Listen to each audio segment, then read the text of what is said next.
Bienvenidos a un nuevo episodio del podcast Futuro del Trabajo, un podcast dedicado a tendencias emergentes en el mundo del trabajo y la gestión de personas en las organizaciones. Hoy nuestras invitadas son Isabel Martínez Cosentino y Gemma Gilgado, socias de Cross Cultural Solutions, una empresa que se dedica a trabajar con diferentes instituciones y profesionales en una competencia pues cada vez más demandada hoy en día, que es la denominada inteligencia intercultural. Buenas tardes, Isabel, Gemma. Hola, buenas tardes. Buenas tardes. Un placer teneros con nosotros hoy. Para empezar, a mí me gustaría haceros la misma pregunta que solemos hacer a la mayor parte de nuestros invitados, ¿no? Y es cómo os habéis acabado dedicando a lo que os dedicáis actualmente, ¿no? A esta cuestión de la inteligencia intercultural. Bueno, pues empiezo yo, que soy Isabel. Buenas tardes, lo primero. Y bueno, en mi caso yo llevaba el departamento internacional de una empresa, estuve 15 años viajando por todo el mundo, pegada a una maleta y haciendo negocios e interactuando con culturas muy diversas. Estuve desde Estados Unidos muchos años hasta Latinoamérica, pasando por Asia, y además en mis vacaciones siempre visitaba algún país exótico, por lo cual mi interacción intercultural era algo natural. Sin embargo, no fue hasta que me retiré del mundo ejecutivo, que empecé a dar clases en la Universidad de International Business, que me propusieron una clase de Intercultural Communications, de comunicación intercultural, y empecé a descubrir realmente todo lo que había hecho mal durante mis viajes, que había sido, yo creo, bastantes cosas. Y empecé a estudiarlo y bueno, me di cuenta de que las empresas no tenían en cuenta los temas culturales a la hora de hacer negocios fuera. Eso te explicó mucho de lo que habías vivido tú misma. Exactamente, desde los bocadillos de jamón que había dado. Entonces, pues bueno, vi un hueco en el mercado y de forma natural fueron pidiéndome compartir los conocimientos de cross cultural. ¿Y a ti, Gemma, de dónde te viene el interés? Pues mira, en mi caso, yo soy traductora e intérprete de profesión, ¿no? Y... Muy apropiado, ¿no? Sí. Supongo que ya la iniciativa o la inquietud personal desde muy joven era viajar y extender, ¿no? mi conocimiento y mi cultura pues más allá de las fronteras locales, ¿no? Entonces de ahí luego derivé al mundo de la empresa porque también tenía intereses pues, ¿no? dentro del sector pues, más de la empresa, ¿no? Propiamente dedicado a la traducción y a la interpretación. Y acabé pues centrada en el mundo del departamento de compras, ¿no? Como responsable de compras de primero una multinacional química y después una empresa del sector del retail que fundamentalmente comprábamos siempre en el sudeste asiático. Por lo tanto, mis viajes eran constantes a China, a India, pues Tailandia, Indonesia, Nepal, etcétera. Con lo cual, pues siempre entrabas en ese choque, en ese contraste cultural fascinante, bajo mi punto de vista, apasionante y curioso, ¿no? Y siempre, sobre todo, muy enriquecedor. Y entonces yo creo que con Isabel esto nos unió, ¿no? Este tema de esta inquietud que ambas tenemos, ¿no?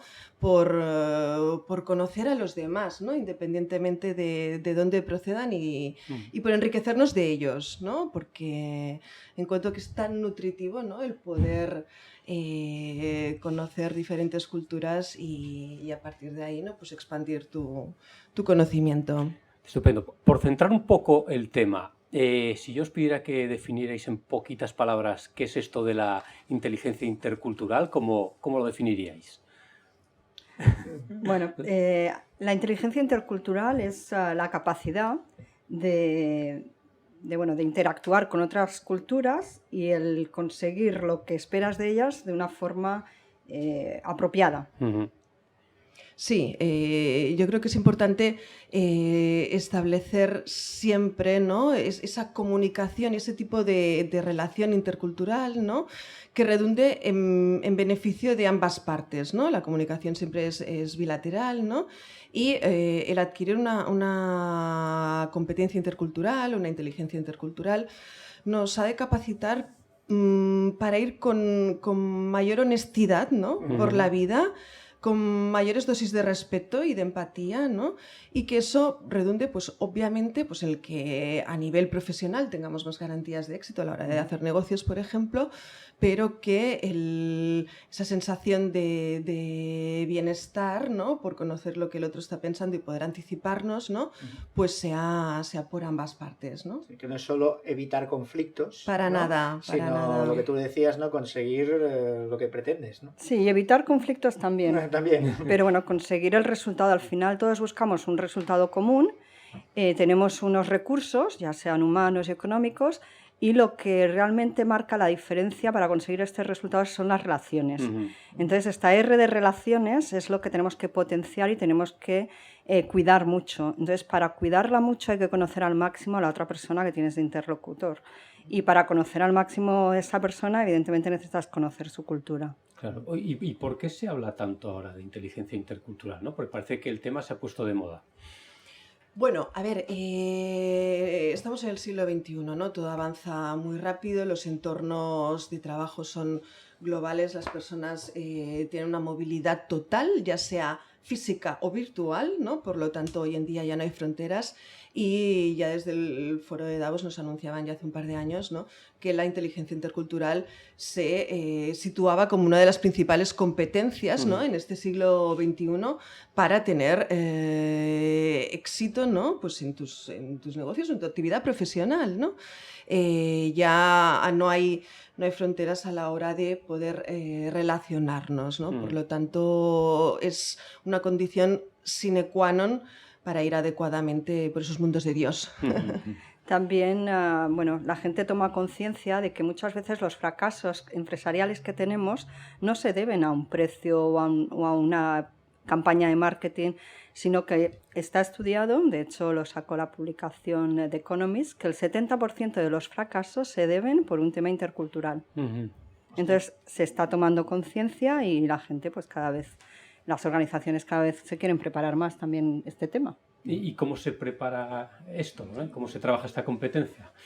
Bueno, de entrada lo que hay que hacer es concienciarse de que hay gente que no piensa como tú, ¿no? O sea, vivimos todos en nuestra zona de confort, en nuestra oficina, en nuestro sillón, en nuestro trono, ¿no? Pequeño trono de trabajo. Y quizás no somos demasiado conscientes al relacionarnos con nuestros proveedores internacionales, nuestros clientes, nuestras filiales o incluso aquellas otras empresas, ¿no? Que en algún proceso de fusión o adquisición pues hayan hecho estas simbiosis en las cuales surgen diferencias a la hora de comunicarnos que hacen necesario, ¿no? Que seamos conscientes de que esa posición que nosotros en este mundo de la interculturalidad conocemos como etnocentrismo, ¿no? Etnocentrista, poco a poco se diluya hacia una posición de mayor humildad, de relativismo cultural, en el cual pensemos, ojo, que igual el que tengo delante no piensa como yo y su forma de pensar es tan válida como la mía, ¿no? Entonces, ¿cómo solventamos esa distancia cultural existente, ¿no? Nosotras, desde Cross Cultural Solutions, lo que hemos hecho es crear un método, porque a todos nos gustan las cosas organizadas. Y entonces el primer paso sería lo que Gemma está hablando, de tomar conciencia, ¿no? De que la parte cultural, intercultural, pues tiene un marcado peso, pero luego establecemos 3 pilares. El primer pilar sería, pues, preparar tu actitud. O sea, no cualquiera que viaje mucho tiene una actitud positiva hacia el tema intercultural. Entonces esto hay que prepararlo, hay que preparar la curiosidad, la flexibilidad, la humildad, el no etnocentrismo, no prejuicios, no juzgar, no prototipos. Hay una serie de actitudes que se han de preparar en el líder global, ¿sí? Esto sería el primer pilar, el preparar la actitud. El segundo sería el conocer la cultura que tienes enfrente, que hay como 2 partes. Es como si fuese un iceberg, ¿no? Un iceberg. Sí.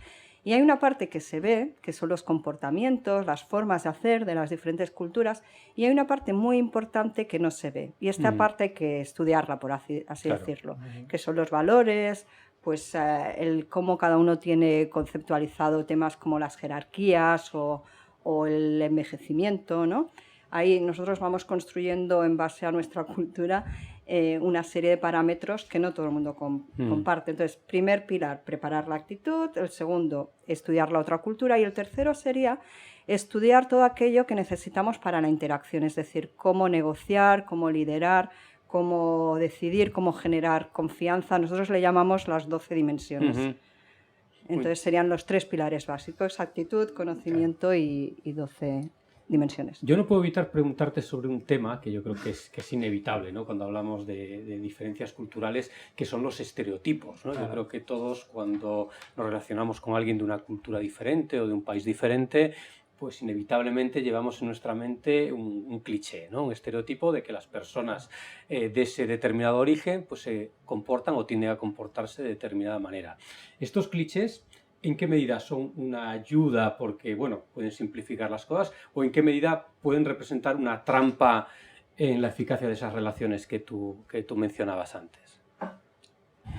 La verdad es que son los dos. O sea, nosotros, el primer paso, cuando decimos de preparar la actitud, lo primero que queremos destruir son esos estereotipos, porque cada vez el mundo está más mezclado y cada vez funcionan menos los estereotipos. Sin embargo, sí que en determinados países nos dan un framework, ¿no? un esquema para empezar a desgranar un poco los detalles. Entonces, nosotros sí que somos partidarios de no ir con prejuicios, pero sí que conocer un poco el framework en el que vamos a trabajar.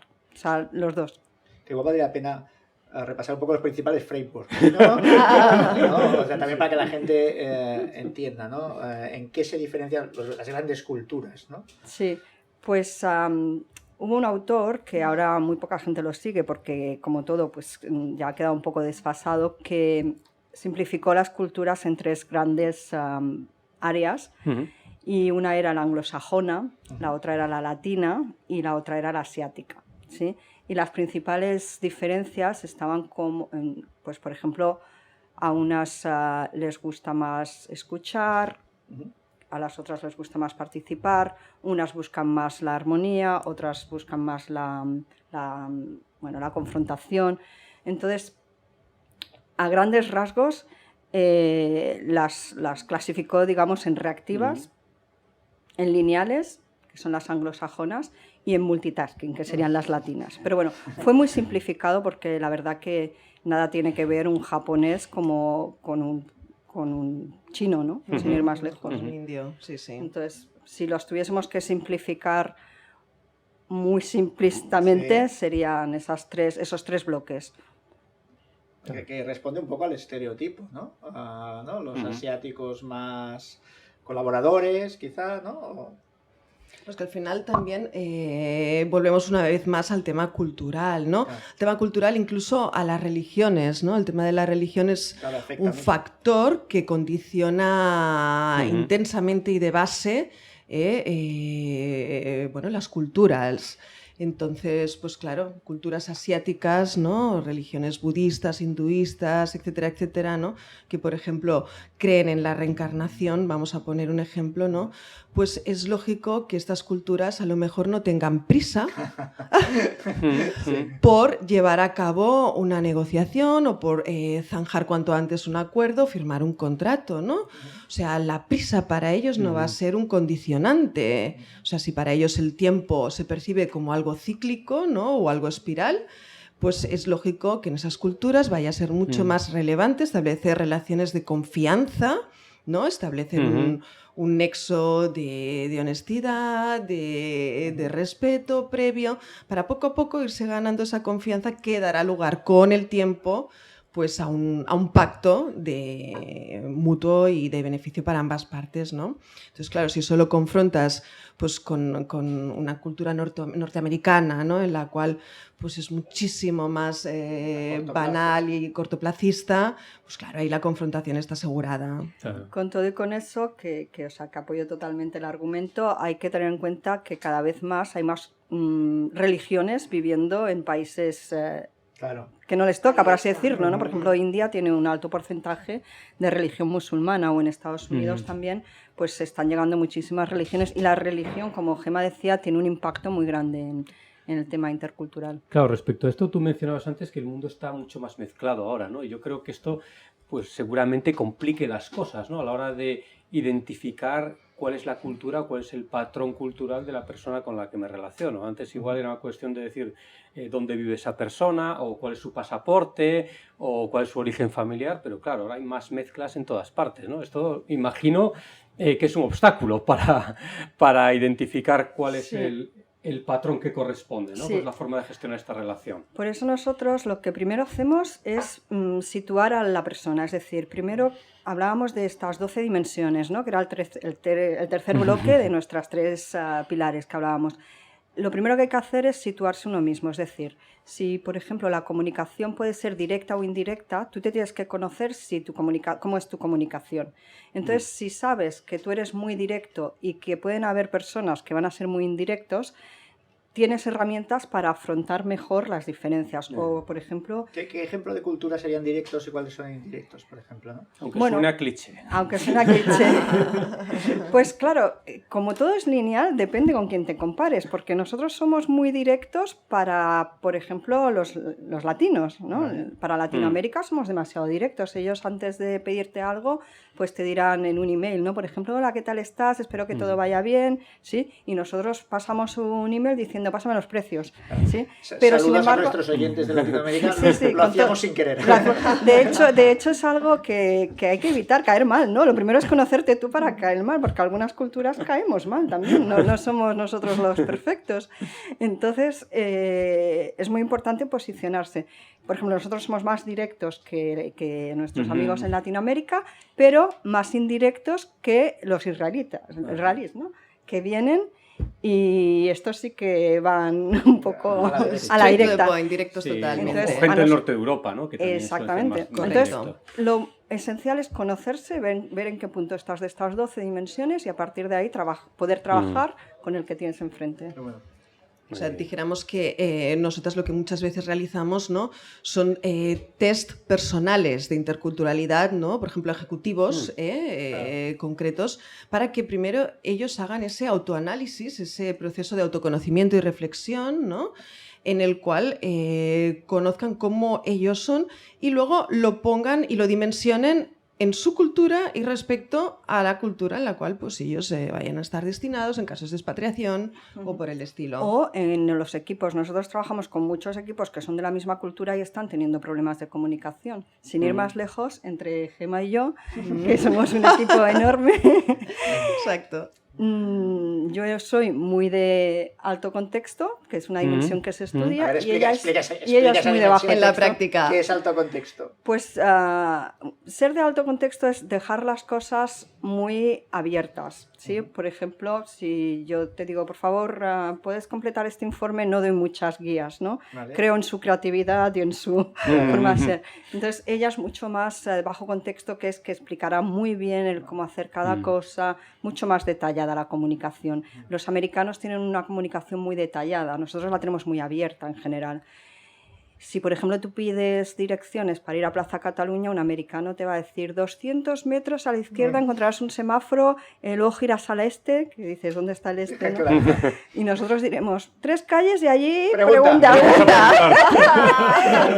Porque nuestra comunicación es muy de alto contexto. Entonces, en una empresa con personas de la misma cultura pueden haber diferencias. Ahí está. Y Claro, porque a veces cuando trabajas con gente de la misma cultura o de culturas vecinas, ¿no? Dices, bueno, pues lo que vale aquí vale allí, ¿no? Quizás sea una de las grandes trampas, y en cambio nos fijamos más, oye, me voy a relacionar con alguien de Asia, con alguien que realmente tiene una cultura más apartada a la mía. Me imagino que ahí habrá muchas falsa trampas. seguridad de creer que estás en la misma cultura. Claro, por ejemplo, no sé, cuando hablamos de un contexto mediterráneo, ¿no? Pues hablamos de Portugal, hablamos de Italia, decimos, no, aquí todos iguales, pero dices, ostras, nada, pues para igual. nada. De hecho, hay un tema que se llama la distancia psicológica, que precisamente nada tiene que ver con la distancia geográfica, ¿no? Sí.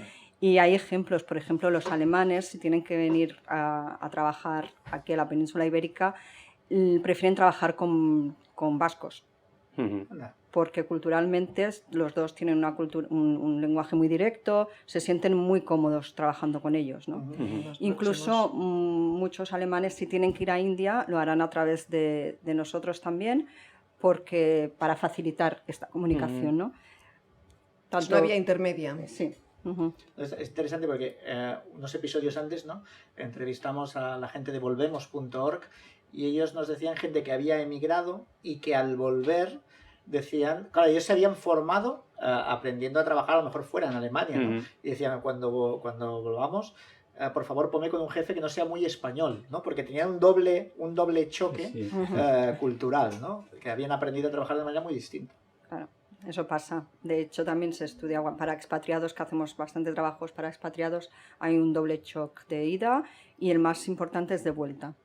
¿Por qué? Porque en general, ya sé que generalizar en estas cosas siempre es complicado, ¿no? Pero el directivo o el profesional español, ¿qué tal anda de inteligencia multicultural comparado con directivos o con profesionales de otros países? Pues mira, solo un detalle, y es que no se da como asignatura en carreras como empresariales. ¿Y en otros países? Y en otros países, sí. Yo estudié el máster en Estados Unidos y allí era asignatura, el Intercultural Communication. Aquí nunca la había visto, esta asignatura. Ahora se está empezando a dar, pero históricamente hasta ahora ni se habían contemplado el tema cultural en las carreras de negocios. Claro, a lo mejor éramos contextos culturales más uniformes tradicionalmente, pero ahora entre la internacionalización y la llegada, ¿no?, de personas procedentes de otros países, pues probablemente esto tenga que cambiar. Exactamente. Correcto. Y por otra parte es que bueno, que somos muy valientes, ¿no? A la hora de salir, pues preparamos la maleta y nos vamos y bueno, a la aventura, somos en ese sentido. Entonces, pues no necesitábamos porque tampoco éramos conscientes. Vamos avanzando, ¿no?, en esos procesos en los cuales pues vamos adquiriendo mayores competencias y también pues las generaciones más jóvenes, muy móviles, ¿no?, geográficamente y más nómadas digitales, pues sí que tienen esa mayor conciencia, ¿no?, respecto a que la inteligencia intercultural pues es un valor añadido, ¿no?, a la hora de negociar y de andar por el mundo, que te puede dar pues una ventaja competitiva, ¿no? Claro. Mencionabas antes, que me llamó la atención, ¿no?, pues que les pasabais un test, ¿no?, la gente para valorar esta capacidad. Eso quiere decir que es una cualidad que se puede medir, ¿no? ¿Cómo la medís? O sea, ¿qué cosas tenéis en cuenta a la hora de medir la inteligencia multicultural o intercultural de una persona? Dijéramos que, en primer lugar, ¿no?, hay que, en ese proceso de autoconocimiento previo, ¿no?, la persona tiene que entender cómo piensa, cómo piensa, cómo es ella misma. Correcto. Cómo piensa, cómo estructura su cerebro y qué percepción tiene del entorno, ¿no?, qué sesgos pone a la hora de establecer valoraciones, ¿no?, o de emitir juicios de valor, ¿no? Entonces, pues bueno, pues a través de un análisis detallado de preguntas, incluso de situaciones y de casos prácticos, la persona va viendo cómo se comportaría en uno u otro caso, ¿no?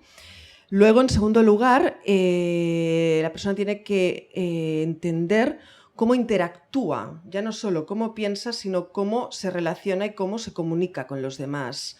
Pues lo que comentaba Isabel antes, ¿no?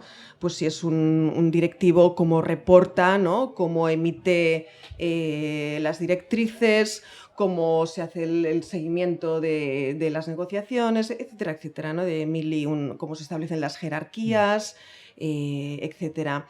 Y, en tercer lugar, qué percepción tiene uno de uno mismo, de uno mismo, ojo, que quizás difiere de lo que pensamos, ¿no?, realmente. Entonces ahí se pone de manifiesto, ¿no?, un panorama muy claro que establece un marco de, bueno, realmente yo soy así, yo percibo el mundo así, yo me comporto así. Vale, pues ahora ya tengo esa primera foto, ¿no?, de dónde está mi cociente intercultural. Vale. ¿Y dónde nos suele apretar más el zapato de todas estas variables? Por vuestra experiencia, ¿no? Exactamente, de lo que habéis visto. Bueno, yo creo que en conocerse uno mismo, ¿no? Siempre es lo más difícil. Conocer al otro es de seguida le hacemos el traje. Pero conocerse a uno es siempre lo más complicado y donde hay sorpresas, ¿no? Por lo que os explicaba antes, que caemos mal a muchas culturas, ¿no? Por no tratar de usted, por ejemplo, ¿sí? Por ser demasiado directos. Entonces, el conocerse yo creo que es la parte más... Sí, porque puestos a simplificar, que ya sabemos que esto siempre hay que cogerlo con pinzas. podemos caer mal a algunos, pero ¿a quiénes les caemos bien? Pues a ver, ellos son muy educados y nunca te lo van a decir, pero los portugueses, por ejemplo, que siempre los hemos tratado con cierto, bueno, con poca humildad, digamos, con cierta superioridad, ¿no? Cada vez menos, por supuesto, pero para ellos hubo un tiempo que nosotros, pues el tema de no hablar de vosé, de usted, el tema de ser demasiado directos, pues podían incomodar, ¿no? Un poco.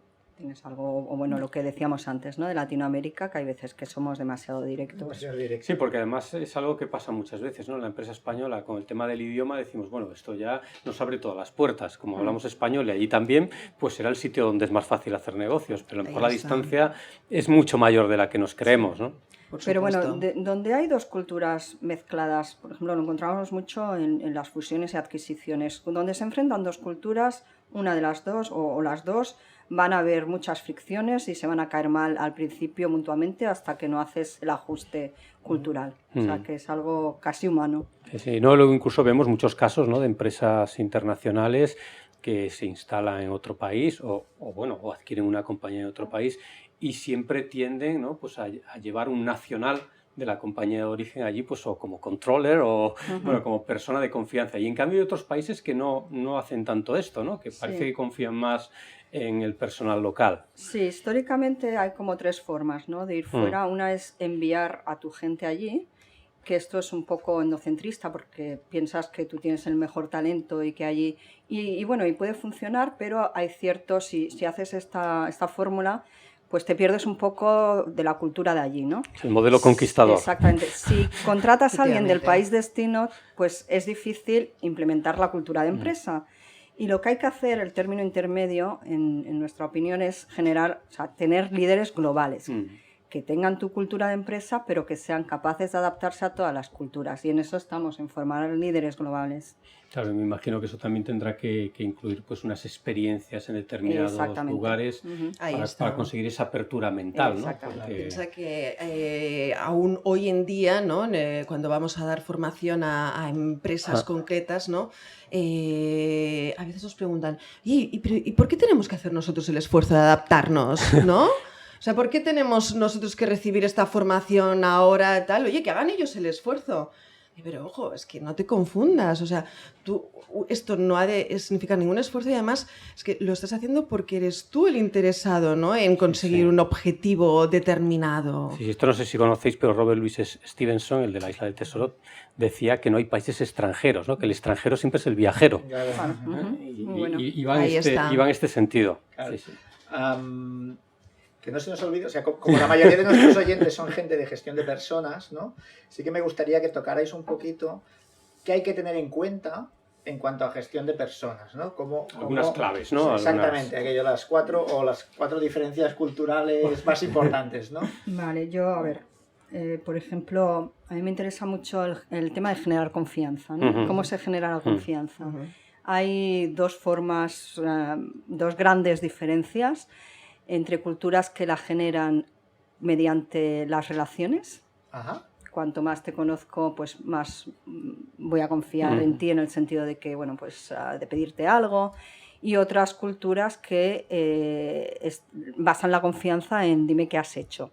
La reputación. La reputación. ¿Y quién está en cada lado? Bueno, esto de dar nombres es como acusar... Si no se nos pierden los oyentes. Nosotros somos bastante de relaciones, ¿eh? O sea, hay veces que cuesta que te hagan algo si no te conocen, ¿sí? Te tienen que poner cara, nombre y si se pueden haber ido a comer contigo, mejor, ¿sí? Pero hay culturas donde es hiper imprescindible, es decir, sobre todo pues China. China tienen incluso una palabra que es Gunchi, que es el establecer este network, estas relaciones, si quieres hacer algo allí. Es decir, que es básico, ¿sí? Entonces, el tema de las relaciones para generar esta confianza, para generar resultados, es básico, ¿no? Entonces, si alguien va a salir a un país, tiene que tener muy claro si va a tener que trabajar en relaciones o, sin embargo, va a un país donde, con que nombre lo que ha hecho y bueno, y Que lo defienda su... evidencie, ¿no? De alguna exactamente, manera.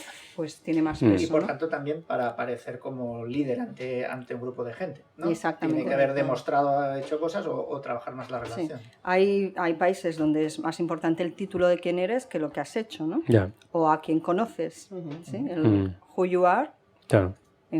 versus el what you have done, ¿no? Mm. Sí, sí. Esto sería un parámetro, la confianza, ¿no?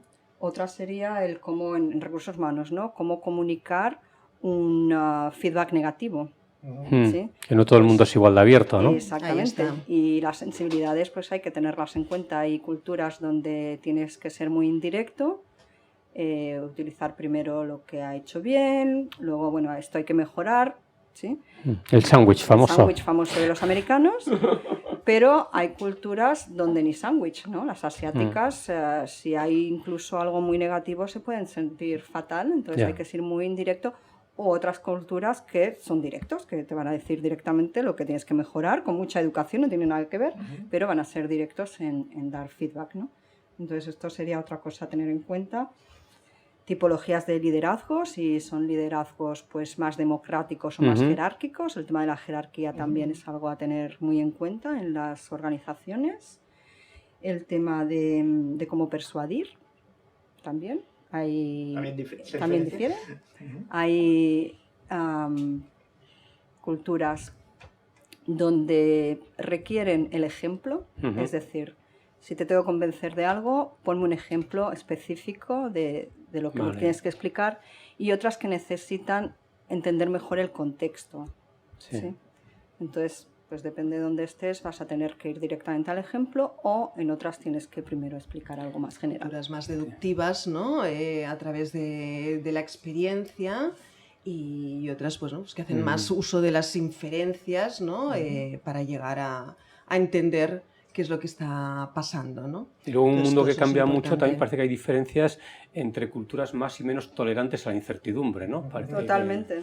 Sí. Ahí está. El risk advice, ¿no? La valoración del riesgo, Claro. ¿no? Que hace cada cultura es diferente, ¿no? Hay culturas pues, tremendamente conservadoras, para las cuales incluso la tradición es un elemento muy importante, Ujú. ¿no? O donde lo que es, por ejemplo, la empresa familiar tiene un peso muy relevante, ¿no? O sea, tú te vas a China, por ejemplo, el que vayas con una empresa familiar consolera, con tradición bien establecida en su país de origen, etcétera, etcétera, para ellos ya les da unas credenciales de fiabilidad, de honestidad, etcétera, que constituyen un factor muy relevante, ¿no? A la hora de, por ejemplo, encontrar un socio local, ¿no? En cambio, pues hay otras culturas que eso no lo tienen tan en cuenta y, bueno, pues están más enfocadas solo hacia adelante, ¿eh? Ujú. No importa tanto lo que se hizo, sino lo que está por hacer. Entonces la cultura esta de las startups, ¿no?